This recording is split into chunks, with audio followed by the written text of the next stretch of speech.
My name's Isla, and I pride myself on being a highly successful businesswoman. I got there the hard way, from living in a tiny apartment to starting out in low-paid jobs. My work meant I attended plenty of swanky events, but I always went to them alone, as I was yet to find a man who kept my interest, as men my age were so boring. One evening, I was at a charity fundraiser ball. I wore a stunning designer cocktail dress, and I knew I looked dazzling. I was making the most of the free bar when this handsome man walked over to me and introduced himself. His name was Joseph, and he was the new director of our partner company. We talked about work, but the attraction between us was clear. He wasn't like most men I knew.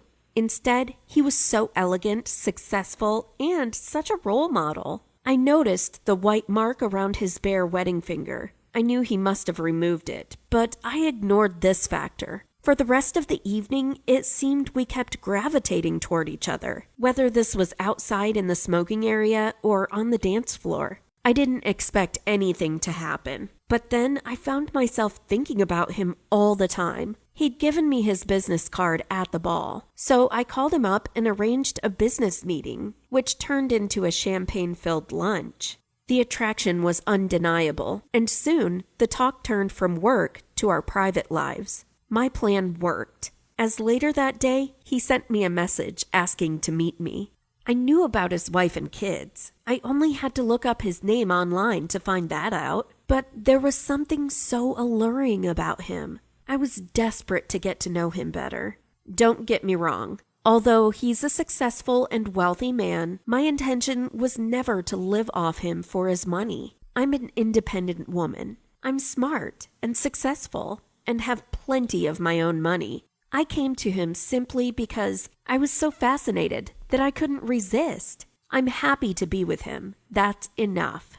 It was his mind that attracted me, not his wallet. The affair carried on for 6 months. Although I cared for him, I saw him as fun, and I never dreamed of it leading to anything more. Then, one time, we were in a hotel room, and a woman barged into the room and caught us in bed together. It was his wife.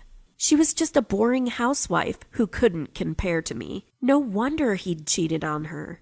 Everything from her hair to her outfit was dull.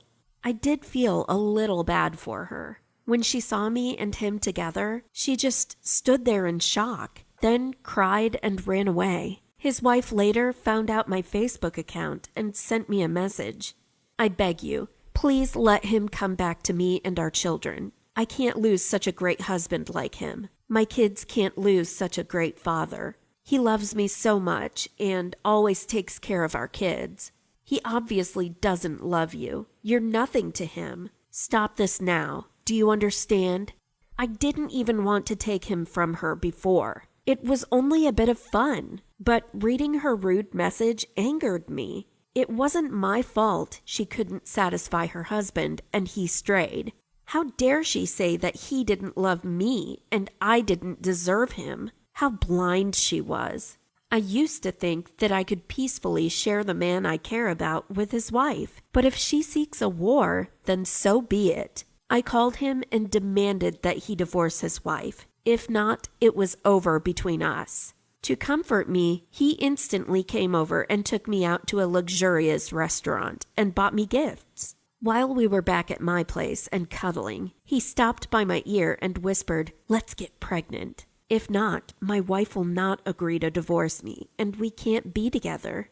In the beginning, I just wanted to have a bit of fun with him, but the recent provocation of his wife, along with realizing that he was truly an ideal husband, made me want to own him for myself. So I nodded in agreement to his baby plan. I was close to 30, and babies hadn't been in the cards. But why not? He was a good man, and I truly cared for him. So having his baby made sense. I quickly got pregnant. His wife was so shocked knowing this, especially when he filed for divorce. She immediately fainted and had to go to the hospital. I chuckled. Now she knows who the winner is. We married right after their divorce came through. After the wedding, his parents came to our house and said they wanted to give me a gift. I was so excited until they showed me some papers about my husband's debts. It turns out he likes gambling, and his debts were uncountable. He doesn't care about his wife and children at all, so he used all the family money for himself. That's why he always looks stunning. His wife needed a reason to end things with him. So when I came into their life, she immediately planned to transfer him to me. Her attitude made me misunderstand him, and at the same time stimulated my determination. For him, a young wife is obviously better than an old one, isn't it? Moreover, his wife ran out of money and couldn't help him pay off the debt, while I had a good job with a high salary. No wonder he hurriedly put me in his trap and urged me to get pregnant so quickly. So, from the beginning to the end, his wife tricked me. Now I'm stuck with him, and I'm carrying his child. I have no one to blame for my situation but myself. My need to win caused me to end up losing. Now I don't know what I'm meant to do next. I don't envision a life spent with this fool of a man, but right now, I'm in no position to leave him.